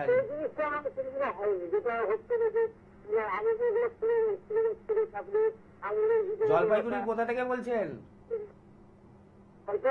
জলপাইগুড়ির কোথা থেকে বলছেন? ঠিক আছে, আপনি একটু টিভিতে শুনুন, আমি বলছি কি করলে ভালো হয়। তো উনি ফোন করেছিলেন আজকে যেটা নিয়ে আলোচনা করছি, ব্যথা যন্ত্রণা। তো আমাদের তো ব্যথা যন্ত্রণা বিভিন্ন ধরনের হয়, আমি যেটা প্রথমে ইন্ট্রোডাকশন দিয়ে চালু করলাম। তো ওনার ক্ষেত্রে যেটা বলা হচ্ছে, উনি রিপোর্ট করেছেন একটা স্পন্ডালাইটিসের প্রবলেম রয়েছে এবং কোমরে একটা ব্যথা রয়েছে, হাতের জয়েন্টগুলোতেও ব্যথা রয়েছে, আঙুলেও ব্যথা রয়েছে। আপনাকে আমাকে সামনে থেকে দেখলে সব থেকে ভালো হয়। আপনি জলপাইগুড়ি থেকে ফোন করেছিলেন, শিলিগুড়িতে আমাদের চেম্বার রয়েছে এনবিপির, যেখানে আমি যাই। সামনেই শনিবার আমি শিলিগুড়ি চেম্বারে থাকবো। একটু দেখুন হেল্পলাইন নাম্বার যেটা যাচ্ছে 983002 দিয়ে, যে কোনো একটা নাম্বার একটু নোট করে রাখুন এবং ফোন করে আপনি একটু জিজ্ঞেস করে নিন কি ডক্টর ঘোষাল কবে শিলিগুড়ি চেম্বারে থাকবেন। সেই ডেটে আপনি একবার এসে আমার সাথে যোগাযোগ করুন এবং যে রিপোর্টগুলো রয়েছে, আপনি যে রিপোর্টগুলো করিয়েছেন বা যে ডাক্তারকে দেখিয়েছেন বা যে ওষুধগুলো খেয়েছেন, তার প্রেসক্রিপশন রিপোর্টগুলো সঙ্গে নিয়ে আসবেন। আর আপনাকে বলছি 48 বছর বয়স হয়েছে, যত বয়স বাড়বে, কারণ আমরা আগে জানতাম কি বার্ধক্যজনিত যে সমস্যাগুলো হয় তার মধ্যে ব্যথার সমস্যা সব থেকে বেশি। তো ব্যথা যন্ত্রণাটা যত দিন যায় তত বাড়তে থাকে। সেইটা যদি বাড়ে একটা সময় গিয়ে সার্টেন এজের পর 60 বা 65 পর আপনার সমস্যাটা আরও বেড়ে যাবে। তো সেই জন্য আপনাকে বলবো একটু যোগাযোগ করে নিন। শিলিগুড়িতে আমাদের চেম্বার রয়েছে দেশবন্ধু পাড়া পাইপলাইনে, গোপাল মোড়ের কাছে। সেখানে একবার এসে দেখান, আমি যে মেডিসিনগুলো বলবো সেগুলো খাবেন, কিছু রিপোর্ট করতে দেবো, রিপোর্টগুলো করাবেন, দেখবেন খুব তাড়াতাড়ি আপনি সুস্থ হয়ে উঠবেন। একদম, মানে জলপাইগুড়ির বন্ধুরা মূলত আমাদের শিলিগুড়ি চেম্বারে যোগাযোগ করে। তাই জলপাইগুড়ি থেকে যারা অনুষ্ঠান দেখছেন, কারণ এখন কিন্তু আমাদের শিলিগুড়িতে যেমন চেম্বার রয়েছে, আলিপুরদুয়ারেও কিন্তু আমাদের চেম্বার রয়েছে, কোচবিহারেও আমাদের চেম্বার রয়েছে।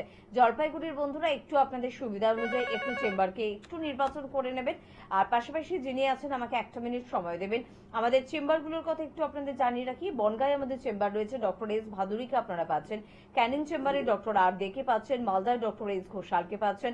বর্ধমানে কিন্তু এবারে পেয়ে যাচ্ছেন ডক্টর বি শর্মাকে। বহরমপুর চেম্বারে পাচ্ছেন ডক্টর এ হালদারকে। কাকদ্বীপে পাচ্ছেন ডক্টর এস ভাদুরীকে। কোচবিহার চেম্বারে পাচ্ছেন ডক্টর এস ঘোষালকে। দুর্গাপুর চেম্বারে কিন্তু এবার পাচ্ছেন ডক্টর বি শর্মাকে। কৃষ্ণনগর চেম্বারে পেয়ে যাচ্ছেন ডক্টর এ হালদারকে। বোলপুর চেম্বারে পেয়ে যাচ্ছেন ডক্টর এস ভাদুরীকে। হেরিয়াতে আমাদের চেম্বার রয়েছে, পেয়ে যাচ্ছেন ডক্টর এ হালদারকে। মেচেদায় কিন্তু এবারও পাচ্ছেন ডক্টর বি শর্মাকে। পেয়ে যাচ্ছেন আপনারা আরামবাগ চেম্বারে ডক্টর এ হালদারকে। শিলিগুড়িতে আমাদের চেম্বার রয়েছে, ডক্টর এস ঘোষালকে পাচ্ছেন। জামশেদপুরে পেয়ে যাচ্ছেন ডক্টর বি শর্মাকে। অনেকদিন পর জামশেদপুর চেম্বারে কিন্তু সংস্থার ডিরেক্টর বি শর্মা যাচ্ছেন, তাই স্ক্রিনে দেওয়া নাম্বারে একটু ফোন করবেন এবং অ্যাপয়েন্টমেন্টটা অবশ্যই করবেন। তার পাশাপাশি বলবো বাঁকুড়া চেম্বারে কিন্তু পেয়ে যাচ্ছেন ডক্টর এ হালদারকে। গুয়াহাটিতে পাচ্ছেন ডক্টর এস ঘোষালকে। পেয়ে যাচ্ছেন খড়গপুর চেম্বারে ডক্টর বি শর্মাকে। পুরুলিয়ায় পেয়ে যাচ্ছেন ডক্টর এ হালদারকে। আলিপুরদুয়ারে চেম্বারে পেয়ে যাচ্ছেন ডক্টর এস ঘোষালকে। ঝাড়গ্রামে পেয়ে যাচ্ছেন ডক্টর এ হালদারকে। ডিব্রুগড় চেম্বারে কিন্তু পেয়ে যাচ্ছেন ডক্টর এস ভাদুরীকে। পাশাপাশি আমাদের চেম্বার রয়েছে রায়গঞ্জ, যেখানে পেয়ে যাচ্ছেন ডক্টর এস ঘোষালকে। আসানসোল চেম্বারে প্রত্যেকবারের মতন এবারও পাচ্ছেন ডক্টর বি শর্মাকে। পেয়ে যাচ্ছেন হলদিয়া চেম্বারে ডক্টর এ হালদারকে। গঙ্গা রামপুর চেম্বারে কিন্তু পেয়ে যাচ্ছেন ডক্টর এস ঘোষালকে। শিলচরে এবারে আপনারা পাচ্ছেন কিন্তু ডক্টর এস ভাদুরীকে এবং আগরতলা চেম্বারে আপনাদের জন্য সময় দিচ্ছেন ডক্টর বি শর্মা। এছাড়া মধ্যমগ্রামে কিন্তু আমাদের চেম্বার রয়েছে। আপনারা ল্যান্সটাউন শিশু মঙ্গল হসপিটালের একদম অপোজিটে আমাদের চেম্বার পাচ্ছেন। হাতিবাগান চৌমাথায় চেম্বার পাচ্ছেন। খিদিরপুরে আমাদের চেম্বার রয়েছে। হাওড়ার মধ্যে আপনারা শিবপুর, বাল্টিকুড়ি, বাজার, দাসনগর এবং বেলুড়ে চেম্বার পেয়ে যাচ্ছেন। দক্ষিণ চব্বিশ পরগনার বন্ধুরা প্রত্যেক বৃহস্পতিবার করে কিন্তু আমতলায় পেয়ে যাচ্ছেন ডক্টর বি শর্মাকে। কে আছেন ফোনে একটু বলবেন? নমস্কার। হ্যালো, হ্যাঁ হ্যালো, কে বলছেন? নমস্কার, আমি কেশবপুর থেকে বলছিলাম। হ্যাঁ বলুন, কি সমস্যা? সমস্যা বলছি ম্যাডাম, আমার এই নাকের উপরে ভাবটা একটু বড় ব্যথা লাগে আর একটু যেন ঘড়ি কাটার মধ্যে ঝুলছে এরকম লাগে। কোথাকার উপরের ভাগটা? নাক? নাক, নাক, নাকের উপরের ভাগে কি হয়? ব্যথা হয় আর একটু ঘড়ি কাটার মধ্যে যেরকম জ্বলে না ওরকম ঝুলছে যেন। নাক? হ্যাঁ, নাকটা। আচ্ছা, এমনি কোনো ডাক্তারকে দেখিয়েছেন? না, এমনি কোনো ডাক্তারকে দেখাইনি। অনেকে এমনি বলে যে নার্ভের সঙ্গে ইয়ে আছে হয়তো। না, কোনো এক্সরে করিয়েছেন? ডাক্তারের না দেখে বলতে পারছি না। কোনো এক্সরে, পিএনএস বলে কোনো রিপোর্ট করিয়েছেন?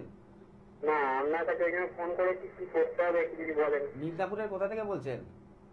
আমি কেষ্টপুর থেকে বলছিলাম। কেষ্টপুর মানে কলকাতা? হ্যাঁ হ্যাঁ, কেষ্টপুর। আচ্ছা, বয়স কত এখন? বয়স হচ্ছে 31। 31। কখনো আঘাত লেগেছে মাথায় বা নাকে এরকম? বল ফল খেলতাম, ফুটবল খেলতাম, জানি না কি হয়েছে। আচ্ছা লাগতেই পারে, কারণ হচ্ছে সে খেলাধুলা করতাম তো। আচ্ছা, ঠিক আছে, আপনি শুনতে থাকুন, আমি বলে দিচ্ছি কি করলে ভালো হয়।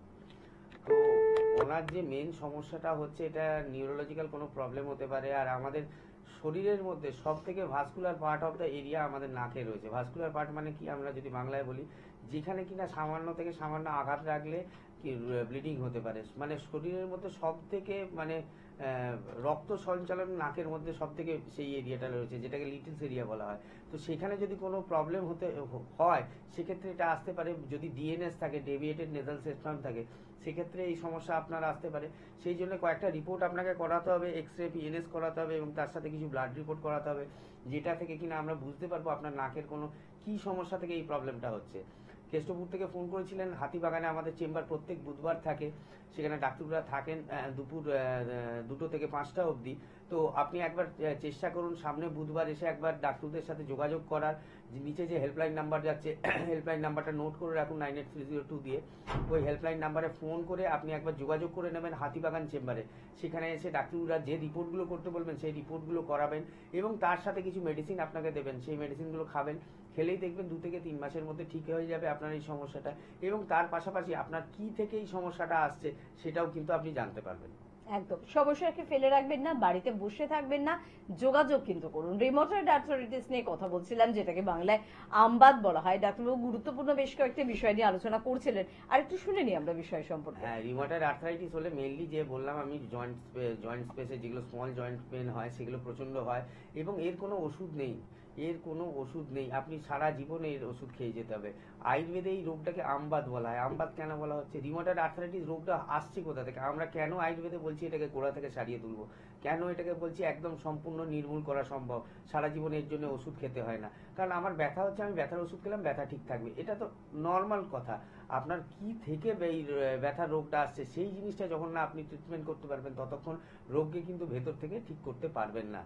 এই যে আমবাত আমরা বলছি রিমোটয়েড আর্থ্রাইটিস, এটা হচ্ছে আমাদের যে খাবারটা আমরা খাচ্ছি, যে কোনো খাবার, ভাত ভাত হতে পারে, রুটি হতে পারে, মুড়ি হতে পারে, সেটা যখন আমরা খেলাম, খাওয়ার পরে প্রপারলি ডাইজেশন হচ্ছে না। প্রপারলি ডাইজেশন না হওয়ার ফলে ইনডাইজেস্টেড ফুড মেটেরিয়ালগুলো রয়ে যাচ্ছে, মানে যেগুলো খাবার হজম হচ্ছে না, অপাচ্য খাদ্যগুলো আমাদের খাদ্যথলিতে রয়ে যাচ্ছে, যেটাকে বলা হচ্ছে আম। এই আমটা কি করছে, আমাদের যে ছোট ছোট জয়েন্ট স্পেসগুলো রয়েছে, সেই আমাদের বিভিন্ন ধরনের স্রোত রয়েছে, রসবাহ স্রোত, রক্তবাহ স্রোত, মাংসবাহ স্রোত, মেদবাহ স্রোত, সেই স্রোতের মাধ্যমে আমাদের জয়েন্ট স্পেসে গিয়ে চলে যাচ্ছে, এবং জয়েন্ট স্পেসে যখন যাচ্ছে সেটা বায়ু দ্বারা আবৃত হচ্ছে, বায়ু দ্বারা আবৃত হয়ে এটা আমবাত রোগটা তৈরি হচ্ছে। তার মানে মেন আমার কোথায় সমস্যা, আমার খাবারটা হজম করাটা আগে হচ্ছে আমায় ঠিক করতে হবে। তো সেক্ষেত্রে আমাদের কি করতে হবে, আমাদের অগ্নিবল, আয়ুর্বেদ মতে বলা হয় অগ্নিবল, যেটা আমাদের খাদ্যথলির মধ্যে থাকে। যেরকম আমরা গ্যাসে বা কাঠের উনুনে বা যে কোনো জায়গায় রান্না করি, রান্না করার জন্য আগুন লাগে, সেরকম আমরা যে খাবারটা খাচ্ছি সেটাকে হজম করার জন্য পেটের ভেতরে আগুন লাগে। তার জন্য আমাদের রান্নাঘর বলা হয় লিভারকে। তো সেই যে অগ্নিবলটা আমাদের কমে যায়, অগ্নিবলটা যখন কমে যায় তখন এই ধরনের খাবারটা হজম হতে অসুবিধা হয়। এক মিনিট। হ্যাঁ বলুন, কে বলছেন? বলুন। নমস্কার। হ্যাঁ, কে বলছেন? আমি বিহালা থেকে আশুতোষ ভট্টাচার্য। বলুন, কি সমস্যা আছে? সমস্যা হচ্ছে এই যে অতিরিক্ত গরমের মধ্যে দিয়ে যাচ্ছে, শরীরে বেশিরভাগ সময় একটা ক্লান্তি আসছে, মানে সারাদিনের যে কাজকর্ম, সে কাজকর্ম করতে করতে ক্লান্তি এসে যাচ্ছে এবং সেখান থেকে ঘুম এসে যাচ্ছে। বয়স কত আপনার? বয়স 42। 42। বেশ। আর কেউ ইচ্ছে করছে না, খালি ঘুম লাগছে এবং কাজেও ভালো লাগছে না। আপনার সুগার রয়েছে? না, সুগার প্রেশার আপাতত নর্মাল। সুগার কতদিন আগে রিপোর্ট করিয়েছেন? গত 2-3 মাস মতো আগে। আচ্ছা, আর এটা এই এখন রিসেন্ট লক্ষ্য করছেন তো এই সমস্যাটা, না আগে? গরম বেশি করে পড়ার জন্য কোনো কিছু খেতে ইচ্ছে করছে না, প্লাস একটা ক্লান্তি ভাব থাকছে, চোখে ঘুম আছে। আচ্ছা, আপনাকে কি কাজকর্মটা রোদ্দুরের মধ্যে করতে হয় না কোনো ঘরের মধ্যে করেন? খুব একটা রোদ্দুরে করতে হয় না, কিন্তু রোদ্দুরে বেরোতে হয়। আচ্ছা, যে ঘরে কাজকর্ম করছেন সেখানে এসি রয়েছে? এসি রয়েছে বা ফ্যানও রয়েছে, কিন্তু সেটা তো সবসময় পাওয়া যায় না। আচ্ছা, ঠিক আছে, আপনি শুনতে থাকুন, আমি বলছি কি করলে ভালো হয়। তো এই যে প্রবলেমটা উনি বলছেন, এটা কিন্তু গরমকালে একটা কমন প্রবলেম, এটা অনেকেরই ক্ষেত্রে হয়। আমাদের যে ঘামটা বেরিয়ে যাচ্ছে, ঘামের মাধ্যমে কিন্তু আমাদের সোডিয়াম বেরিয়ে যাচ্ছে শরীর থেকে, আমাদের পটাশিয়াম বেরোচ্ছে। তো এই যে আমাদের বেরিয়ে যাচ্ছে ঘামের মাধ্যমে, কারণ এই যে জিনিসগুলো আমাদের শরীরে বেরিয়ে যাচ্ছে, আমাকে জলটা বেশি করে খেতে হবে। তার জন্য যখনই আমার সোয়েটিং বেশি হবে, এই রোদ্দুরের জন্য, গরমের জন্য ঘাম যখন বেশি হবে, তখন কি হয়, আমাদের শরীরটা দুর্বল হয়ে যায়। তার জন্য আমরা কি বলি, ইলেকট্রল খাবেন, ওআরএস খাবেন। যে সোডিয়াম পটাশিয়াম, ওআরএস এর মধ্যে কি আছে, সোডিয়াম রয়েছে, ইলেকট্রোলাইট যেটাকে বলা হয়, বিভিন্ন ধরনের মিনারেলস রয়েছে, যেটা আমাদের ঘামের মাধ্যমে বেরিয়ে যাচ্ছে, সেগুলোকে ইনটেক করতে বলা হয়। তো আপনি এই জিনিসটা করুন, একটু ইলেকট্রল বা একটু ওআরএস এই ধরনের জিনিস খান। তারপরেও যদি লক্ষ্য করেন কি এই ধরনের সমস্যা রয়েছে, তো আপনার একবার যোগাযোগ করে নেওয়া ভালো মনে হয়। আর চেষ্টা করুন বেশি গরমে বেরোবেন না, একটু রেস্টের মধ্যে থাকবেন। যতটা পরিমাণ যখন গরমে বেরোবেন, মাথার উপরে কিছু ছাতা হোক বা টুপি হোক বা এই ধরনের ব্যবহার করবেন। আর গরমকালে এই সমস্যাটা অনেকেরই হয়, আপনাকে আমি বলবো চিন্তা করবেন না বা ঘাবড়ে যাবেন না। তারপরও এই ধরনের জল একটু করে বেশি খাবেন, রিচ খাবার খাবেন না, বা যেগুলো তেল ঝাল মশলা বা স্পাইসি খাবার রয়েছে সেগুলো খাবেন না। এটাকে মেনটেন করুন, মেনটেন করে যদি ঠিক হয়ে যায় তো খুব ভালো। আর যদি মনে করেন কি 1 মাস পরেও দেখছেন কি না ঠিক হচ্ছে না, এগুলো মেনটেন করার পরেও ঠিক হচ্ছে না, তাহলে একবার আমাদের ল্যান্সডাউন চেম্বারে যোগাযোগ করে নেবেন। প্রত্যেক মঙ্গল এবং বৃহস্পতিবার ল্যান্সডাউন চেম্বারে আমরা থাকি। যে কোনো ডেটে একটা সময় করে যোগাযোগ করে নেবেন। হেল্পলাইন নাম্বারটা নোট করে রাখুন, যদি অসুবিধা হয় ভবিষ্যতে যোগাযোগ করবেন। একদম সময় ভীষণ কম, কিন্তু আমাদের কিন্তু অস্থির বিভিন্ন ধরনের সমস্যা কিন্তু রয়েছে, এবং যে কোনো ধরনের সমস্যার জন্য আপনি কিন্তু নির্দ্বিধায় যোগাযোগ করতে পারেন যদি আপনার ইচ্ছে থাকে। এনবিপি ইউনানি আয়ুর্বেদ রিসার্চ সেন্টারে আমরা রিমোটয়েড আর্থ্রাইটিস নিয়ে শুনলাম, এবং রিমোটয়েডের ট্রিটমেন্ট তো রয়েছে, ডাক্তারবাবু বলবেন। তার পাশাপাশি একটা ছোট্ট প্রশ্ন থাকবে যে সোরাইটিক আর্থ্রাইটিস, অনেকেই কিন্তু প্রশ্ন করেছেন, যদিও আজকে হাতে সময় একদম নেই, তবে সোরিয়াসিস থেকে সোরাইটিক আর্থ্রাইটিস তারও কিন্তু ট্রিটমেন্ট রয়েছে, এবং পাশাপাশি রিমোটয়েড আর্থ্রাইটিসেরও ট্রিটমেন্ট রয়েছে, তাই তো ডাক্তারবাবু? যদি আজকে হাতে সময় নেই বলে আজকে আমরা আলোচনা এখানেই শেষ করছি। পরবর্তী এপিসোডে আবারও আমরা ফিরে আসবো এবং অস্থির সমস্যা নিয়ে আপনাদের জন্য আবারও আলোচনা করব। তাছাড়া আপনাদের যে কোনো ধরনের সমস্যা নিয়ে বারংবার আপনাদের জন্য কিন্তু আমরা ভালো কিছু বার্তা রাখার চেষ্টা করব। ধন্যবাদ জানাবো আপনাদের, ধন্যবাদ জানাবো ডাক্তারবাবুকে। নমস্কার।